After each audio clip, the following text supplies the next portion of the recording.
everyone, it's Tracy here. Welcome to my beginning card making series. Today I'm just going to talk a little bit about the basic tools for card making and just the ones that I would recommend for beginners.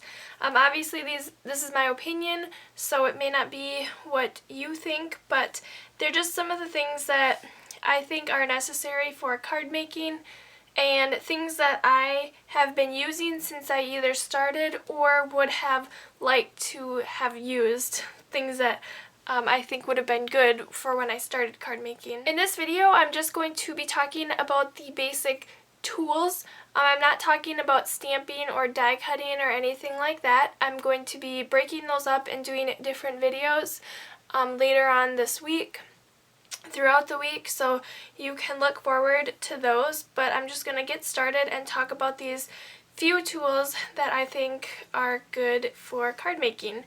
So the first thing are scissors, and these are the two scissors that I use the most. These are Cutter Bee scissors. The black one is Nonstick and this one is just the regular one.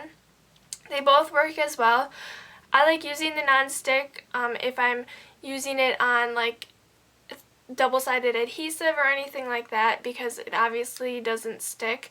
And I like these because they have pointed tips, so they work really well for fussy cutting.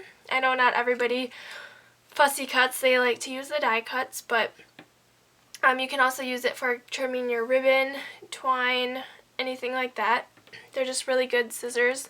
They are a little bit small though, so if you are looking for like a longer scissors, these ones might not be right for you. The second tool is an Exacto knife. I like this one. This is from Tim Holtz and Tonic Studios. It's nice because it's retractable, so if you do have kids, you can put the blade back up. And it's a really small blade, so again, it works good for smaller areas if you're fussy cutting or anything like that. It's just good to have an Exacto knife for different things on your card. You can cut lines, whatever, trim off edges, and if you don't have like a trimmer or anything like that. So this Exacto knife is one of the things I like. The next thing is a T-squared ruler. I got this one from Simon Says Stamp, and it's just a couple of bucks, but it's really helpful when you are trying to line things up on your card. You can put this edge over here and then make sure that your lines are straight. So if you're drawing lines on your card, like sectioning off areas, this one's really good, and it works well with your Exacto knife if you do need to cut straight lines or anything like that. So it's really inexpensive, but it's a really good tool to have a ruler just for getting straight lines on your card, and the T-squared is nice because you can line it up on the edge. The next thing I'm going to talk about is this craft mat. You see this in a lot of my videos. This is the Nonstick craft sheet, and I've had this since I started card making.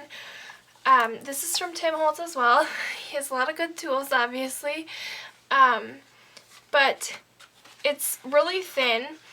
It's kind of like, it's a smooth surface, but the nice thing is everything that you do on it wipes up really easily. So if you do a lot of watercoloring or working with distress inks, alcohol inks, paints, anything like that, it protects your work surface, and it's really easy to clean up, and it is heat resistant, so you can heat emboss on this, and it'll protect your surface, because I have another sheet under this, but I work on a wooden table that I obviously want to be protected and last a long time. So it's a little bit, I think it's just under $20, so I guess it's a little bit more pricey compared to other tools and things like that, but I've had this one for a really long time, and it's just a good thing to have to cover your work surface. And like I said, if you're working with any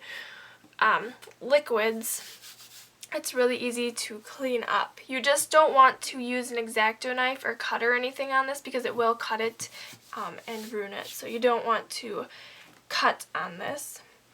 The next thing I'm going to talk about different adhesives. You may say, oh, I only need like one adhesive for doing this, but I use different ones for different things, so that's why I'm just going to mention them all.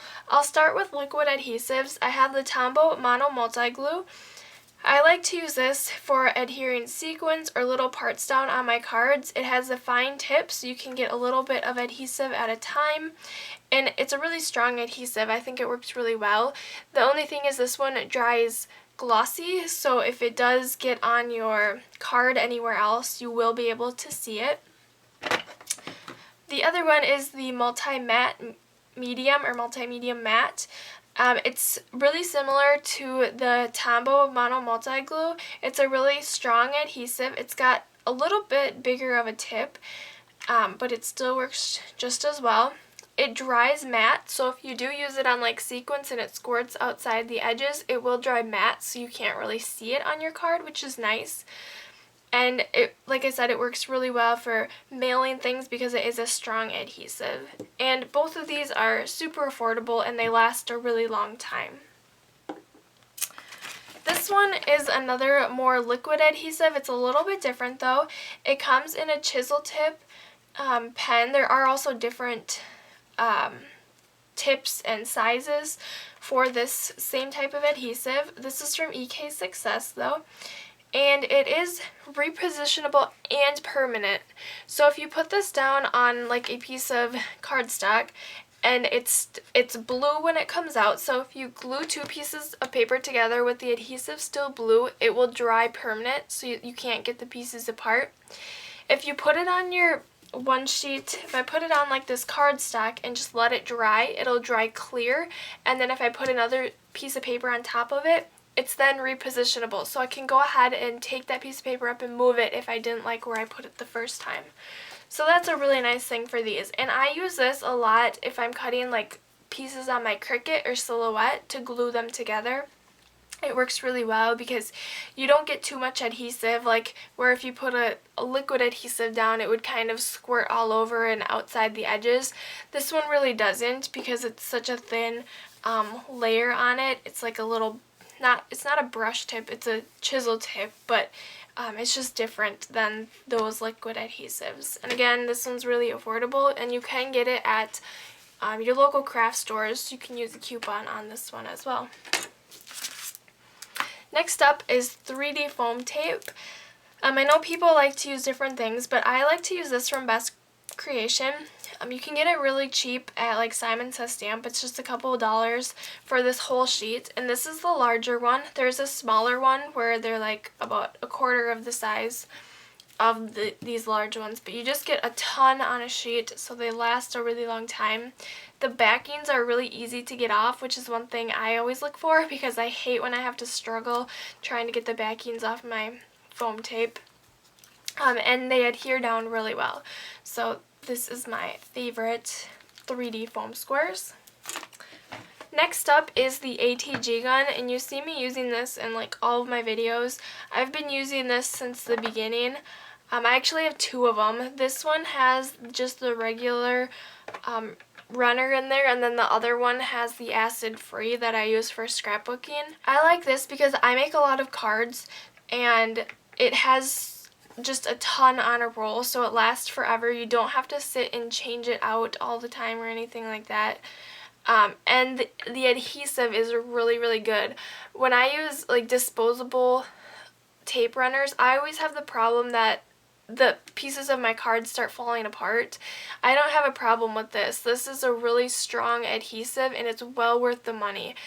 A lot of people think that this is too bulky, but once you get used to using it, it's not that bad at all. It's not very wide either, so it doesn't, you can use it on like smaller pieces on your card.